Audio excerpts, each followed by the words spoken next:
प्यारे बच्चों, आज हम जो कल 3 टूलों की बात करी थी, इनको कैसे यूज करते हैं इसके बारे में बात करेंगे। पहला निट, दूसरा NFI है और तीसरा है डेप्रिसिएशन।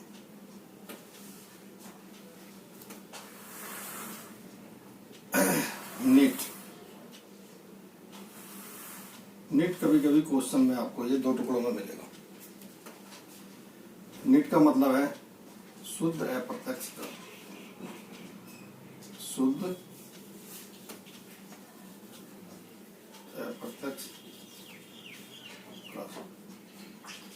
तो क्वेश्चन में कभी कभी आपको 2 टुकड़ों में इस फॉर्म में मिलेगा कि एक जगह तो लिखा होगा अप्रत्यक्ष कर और एक जगह लिखा होगा आर्थिक सहायता, जिसको हम सब्सिडी कहते हैं। अप्रत्यक्ष कर, इनडायरेक्ट टैक्स। तब हम इंडेक्स निट कैसे कैलकुलेट करेंगे? तो निट निकालने के लिए हम क्या करेंगे, इनको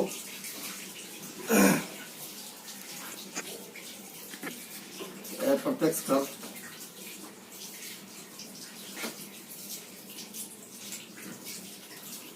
माइनस आर्थिक सहायता।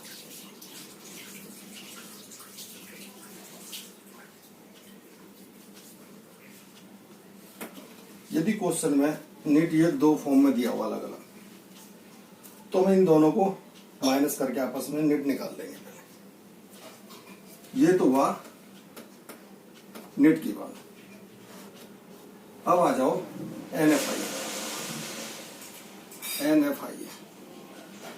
NFI का मतलब है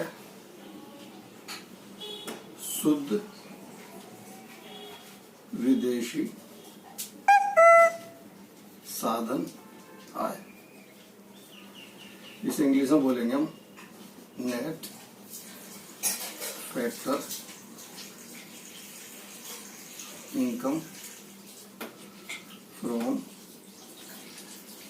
एब्रॉड। ये NFI कभी कभी आपको 2 टुकड़ों में मिलेगा क्वेश्चन पेपर के अंदर।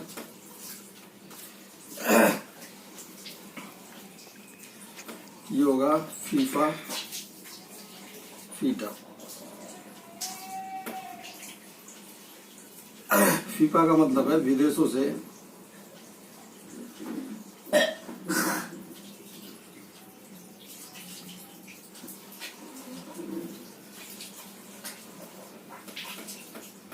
साधन आए।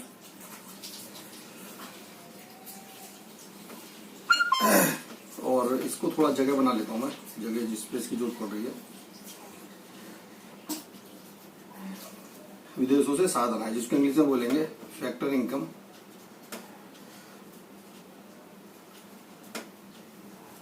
From abroad.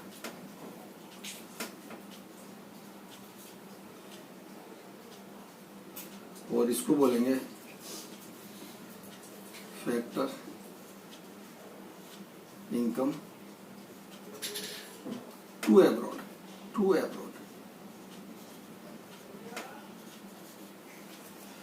जब ये 2 टुकड़े अलग अलग दिए हुए हैं, तो NFI निकालने के लिए हम इन दोनों को घटा देंगे। तो हिंदी में आय लिखेगा, ये मिलेगा आपको विदेशों से साधन आए और विदेशों को साधन आए।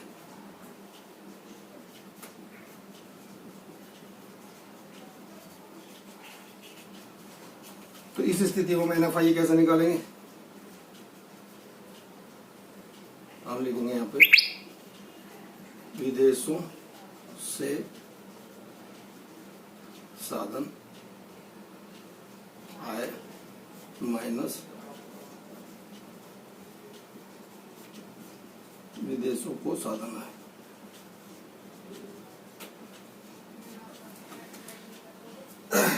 तो ये अपने आप समझ गए होगा कि यदि NFI 2 अलग अलग उसमें दिया हुआ है, तो उसको हम कैसे निकालेंगे। तीसरा पॉइंट है हमारा डेप्रिसिएशन। डेप जिसका मतलब होता है डेप्रिसिएशन। स्पेलिंग देख लियो बेटा, ठीक है। डेप मतलब डेप्रिसिएशन, स्लैश, जिसे मूल्यह्रास कहते हैं, और इसका एक नाम और है स्थायी पूंजी का उपभोग। तो डेप्रिसिएशन, या तो डेप्रिसिएशन लिखा मिलेगा आपको क्वेश्चन पेपर में, या मूल्यह्रास मिलेगा, या स्थायी पूंजी का उपभोग मिलेगा। कभी कभी डेप्रिसिएशन हमको ऐसे भी निकालना पड़ सकता है, जैसे कोई भी हमें ग्रॉस वैल्यू दी है, जैसे जीडीपी, और एक कोई भी नेट वैल्यू दी है एनडीपी, इनको घटा करके भी हम निकाल सकते हैं। ग्रॉस में से नेट घटेगा तो हमारा डेप्रिसिएशन आ जाएगा। या जीएनपी और ये एनएनपी, ये वैल्यूज दी हुई हैं, तो इनको घटा करके भी हम डेप्रिसिएशन निकाल लेंगे। तो प्यारे बच्चों, अब आप समझ गए होंगे कि नीट यदि डायरेक्ट न दे करके दो अलग टुकड़ों में दिया होगा तो आप उसे निकाल सकते हो। एनएफआई यदि दो अलग अलग फॉर्म में दिया हुआ तो उनको माइनस करके आप एनएफआई ज्ञात कर सकते हो। और ये जो मूल्यह्रास है, ये मूल्यह्रास लिखा हुआ आएगा, या स्थायी पूंजी का उपभोग लिखा हुआ आएगा। यदि इस तरह की दो अलग अलग वैल्यूज होंगी, एक ग्रॉस वैल्यू है, एक नेट वैल्यू है, तो उनको घटा करके भी हम डेप्रिसिएशन निकाल सकते हैं। तो ये डोमेस्टिक में से है, ग्रॉस डोमेस्टिक प्रोडक्ट में से यदि नेट डोमेस्टिक प्रोडक्ट को माइनस कर देंगे तो डेप्रिसिएशन आ जाएगा। यदि ग्रॉस नेशनल प्रोडक्ट है, उसमें से हम नेट नेशनल प्रोडक्ट माइनस कर देंगे तो हमारा डेप्रिसिएशन आ जाएगा। तो इन तीनों के बारे में इस क्लिप में इतना ही, क्योंकि अब ये मुझे मिटाना पड़ेगा, तो बाकी जो है अगली क्लिप में आपको डाल दूंगा। Thank you.